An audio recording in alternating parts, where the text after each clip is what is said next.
রাজনীতি মানুষের চরিত্রটাকে কতটা নষ্ট করে ফেলতে পারে, কয়েকটি উদাহরণ যখন সামনে আসলো আজকে দিন ভরে, এগুলি জেনে এবং বুঝে না নিজের কাছে খুব খারাপ লাগছে এবং ঘৃণাও লাগছে। আমাদের আসলে ২৪ কি শিক্ষা দিল? কিচ্ছু না। একদম শূন্য। আমি জাস্ট ২-১টি উদাহরণ দিচ্ছি।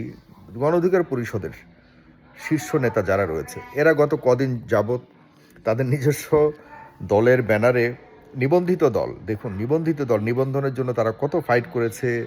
তারাও একটা বিপ্লবী রাজনৈতিক মুভমেন্টের মাধ্যমে তাদের এই দলটি গঠিত হয়েছে এবং এই দলটির শীর্ষ নেতা থেকে শুরু শীর্ষ কয়েকজন নেতা থেকে এদেরকে সার্বক্ষণিক সাধারণ মানুষ একদম জন্ম থেকে এদেরকে যেভাবে ব্যাকআপ দিয়েছে, এদেরকে যেভাবে আমিও ব্যক্তিগতভাবে যেভাবে তাদেরকে কথা বলিয়ে এবং রাজনীতিতে একটা ছোটোখাটো জায়গা হলেও একটা ভালো প্রেশার শক্তি হিসেবে এই তাদের দলটাকে সাপোর্ট দেওয়ার চেষ্টা করেছি এবং সবভাবেই এটা কখনোই স্বীকার করেনি, কখনোই স্বীকার করে না। এরা একটু যখন সুযোগ পেয়েছে, এরা সবাই পেছনে সব কিছু ভুলে শুধুমাত্র সামনের মানুষকে দেখেছে, তারা পিছনের মানুষকে কখনোই মনে রাখেনি। এটা একদম একদম প্রমাণিত সত্য, একদম প্রমাণিত সত্য। এগুলি আর বলতে চাই না, তবে দুঃখ লাগলো এটাই, আরে অন্য মানুষকে মনে না রাখুক, এদের দলের মানুষকেও কি ভুলে যাবে? যেমন এরা গত কদিন যাবৎ দেখলাম যে ইলেকশনকে সামনে রেখে তারা মোটামুটি বেশ সরব শক্তিশালী ভূমিকায় অবতীর্ণ হতে যাচ্ছে এবং তারা কি করতেছে, নমিনেশন পেপার বিক্রি করছে এবং সামনে এককভাবে তারা নির্বাচন করবে। আমরা চাচ্ছি যে ওই ছোটোখাটো দল হোক, যাই হোক, সবাই নিজ নিজ জায়গা থেকে একটা অবস্থান তৈরি করবে, সামনে যেন একটা ভালো ব্যালেন্সড সরকারি ব্যবস্থাপনা থাকে, জবাবদিহিমূলক সরকার থাকে, পার্লামেন্টে যেন বিভিন্ন শক্তি থেকে, বিভিন্ন দল থেকে একজন দুইজন করে হোক, যাই হোক, যাতে সবার একটা অংশগ্রহণ থাকে। তাহলে আমরা মোটামুটি স্বচ্ছভাবে এই দেশের গণতান্ত্রিক রাজনীতিকে চর্চা করার সুযোগ তারাও যেমন পাবে, আমরাও দেখতে পাবো। এটাই আমরা চেয়েছিলাম পরিবর্তনের মাধ্যমে। এখন দেখতে পাচ্ছি কি, বিএনপি সবসময় বড় দল, বিএনপি বহুবার দেশ পরিচালনা করেছে। বিএনপি মানে বাংলাদেশের, আমরা তো এটাই সবসময় মনে করতাম হয় বিএনপি আসবে না আওয়ামী লীগ আসবে, কিন্তু সে জায়গাতে একটা বড় পরিবর্তন, ২৪ পরিবর্তনের মাধ্যমে আওয়ামী লীগ এখন সম্পূর্ণভাবে দেশ থেকে বিদায় নিয়েছে। বাকি রইল যারা, তাদের মধ্যে অন্তত পক্ষে আমরা মনে করি যে বিএনপি একটা ভালো অবস্থান নিয়ে শক্তিশালী অবস্থানে থাকবে পার্লামেন্টে, কিন্তু তাদেরকে তো জবাবদিহি করতে হবে। জবাব যদি না থাকে তাহলে পার্লামেন্টে, তাহলে মানে পার্লামেন্ট কিভাবে গণতান্ত্রিক একটা চর্চার জায়গা হবে, কিভাবে জবাবদিহিতের একটা জায়গা, চর্চার জায়গা হবে কিভাবে? সবাই যদি এক দলেই চলে যান, বিএনপি ডেফিনেটলি এদেশে সরকার গঠন করবে, এটা আমরা সবাই বিশ্বাস করি, মনে করি। এরপর যদি অন্যরকম জনগণের মন পরিবর্তন হয়ে কিছু ঘটে যায়, যদি গণ অধিকারও সরকার গঠন করে, আমরা অবাক হব না। যদি এনসিপি সরকার গঠন করে, আমরা অবাক হব না। কিন্তু আমার কথা হলো যে অন্ততপক্ষে বহুদলীয় একটা গণতান্ত্রিক চর্চা পার্লামেন্টে থাকুক। আমরা কি দেখলাম সামনে? নির্বাচনে যে করেই হোক এমপি হতে হবে, এরকম একটা নিশ্চয়তার জন্য অনেকে নিজস্ব দলকে বিলুপ্ত করে দিয়েছে। করে যেহেতু ওই নতুন করে আরপিওতে রয়েছে, নির্বাচন কমিশনের আরপিওতে রয়েছে যে যে যে দল থেকেই জোট করুক, তবে নিজস্ব দলের ব্যানার মার্কাতে নির্বাচন করতে হবে।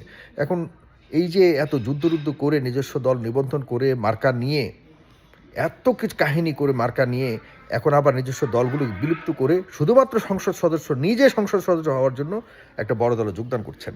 এটা যে কোনো দলই হতো আমি একইভাবে দেখতাম। এটা যেমন জামাত ইসলামের মধ্যে যোগদান করছেন এনসিপি, এদের নিজস্ব কোনো জায়গা নাই। আপনি কিভাবে বহুদলীয় গণতন্ত্র চালু করবেন এই দেশের মধ্যে? কিভাবে আপনারা যারা এই যে ধরেন কথার কথা গণ অধিকার এনসিপি এই যে করলো, আমি এনসিপি যেহেতু তারা, আমি জানি না তারা নিজস্ব মার্কাতে নির্বাচন করবে কি না, যদি করে তো ভালো কথা। আন্দোলন বা একসাথে জোটবদ্ধভাবে যদি জামাত ইসলামের সাথে তারা স্ব জায়গাতে করে, ঠিক আছে, একটা বিরোধী শক্তি হলো। তবে সেটা যদি নিজ দলের ব্যানারে হয়ে থাকে, করুক। তবে আমরা এটাও শুনেছি বিএনপির কাছে তারা এতটি আসন চেয়েছিল, পায়নি বলে এখন জামাতের হয়েছে। এখন আসনগুলো পেলে, এমন যদি অফার পেতো, হ্যাঁ তোমরা এই কয়েকজনকে আমরা আসন দিব, তবে তোমাদের এনসিপি বিলুপ্ত করে দাও, সেটাও হয়তো করতো কি না আমরা এখনও পর্যন্ত নিশ্চিত নই। তবে যতটুকু শুনেছি তাদের চাহিদা মতো পূরণ হয়নি বলে তারা সেখান থেকে সরে এসছে। এখন গণ অধিকার তাদের চাহিদা হয়তো দুই একজনের কথা বলেছে, প্রথম দুইজন, এই দুইজনকে বলেছে তোমরা তোমাদের আসনে আমরা কোনো আমরা কোনো ধরনের নমিনেশন দিব না, আমরা প্রার্থী দিব না, সুতরাং তোমরা তোমাদের মতো করো। এবং একজন তো দেখলাম আজকে বিএনপিতে দিয়েছে, যোগ দিয়ে বিএনপি নির্বাচন করবে। এবং বড়জন প্রধানজন বলতেছে এটা একটা কৌশলের অংশ। কৌশলের অংশ কখনো কি নিজের পার্টি থেকে মানে পদত্যাগ করে অন্য পার্টিতে মেম্বারশিপ নিয়ে যোগ দিয়ে এরপর ওই পার্টির মার্কাতে নির্বাচন করাকে কি কৌশলের অংশ বলে? আমরা কি বোকা? জনগণকে কি ওনারা বোকা ভাবেন? এটা হলো শুধুমাত্র এমপি হতেই হবে, এটাই হলো তাদের জায়গা থেকে তারা চেয়েছে।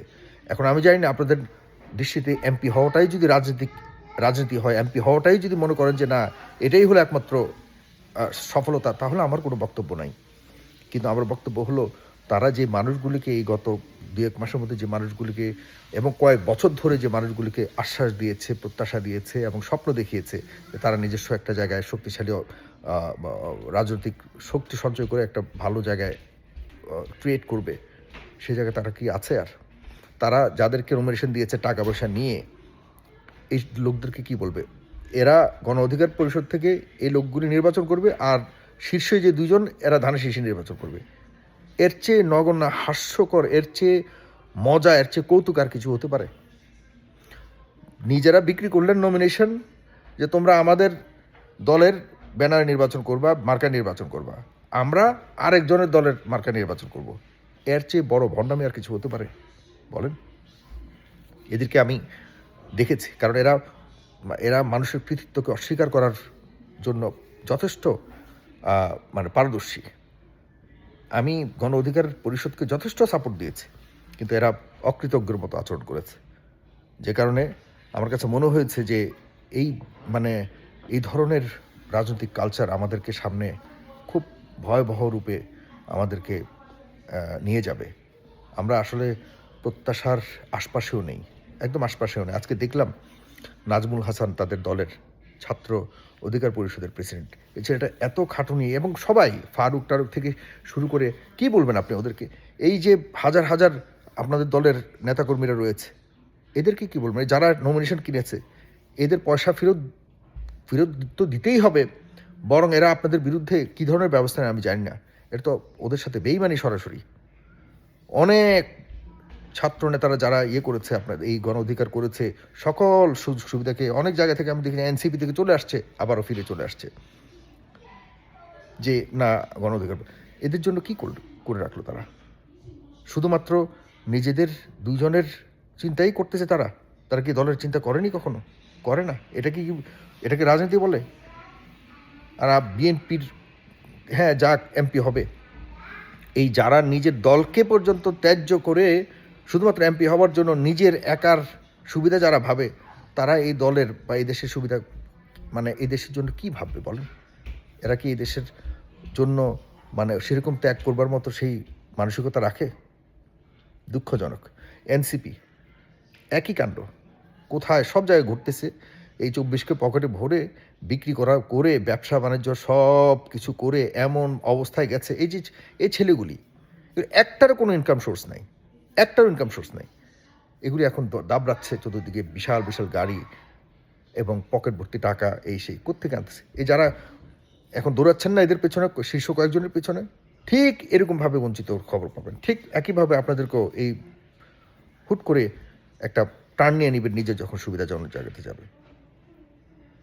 এরকম কিছু 1জন না 2জন না পার্টি আছে যার শীর্ষ নেতারা এগুলো আমাদের দেশের মানুষদেরকে বোকা বানিয়ে শুধুমাত্র নিজের সুবিধার জন্য, শুধুমাত্র নিজে, যে আমি যদি কোনো রকম এমপি হতে পারি, ব্যাস আমার দলের মানুষের কাজ প্রয়োজন শেষ, একদম উষ্টা মেরে বের করে দিবে, অথবা নিজের দলকে বিরক্ত করে দিবে। এই যদি হয় আমাদের পরিবর্তনের রাজনৈতিক অবস্থা, তাহলে আসলে মোটা দাগে বাংলাদেশের ভবিষ্যৎ কোথায় যাচ্ছে এ নিয়ে যথেষ্ট সংশয় এবং সন্দেহ রয়েছে। ঠিক আছে?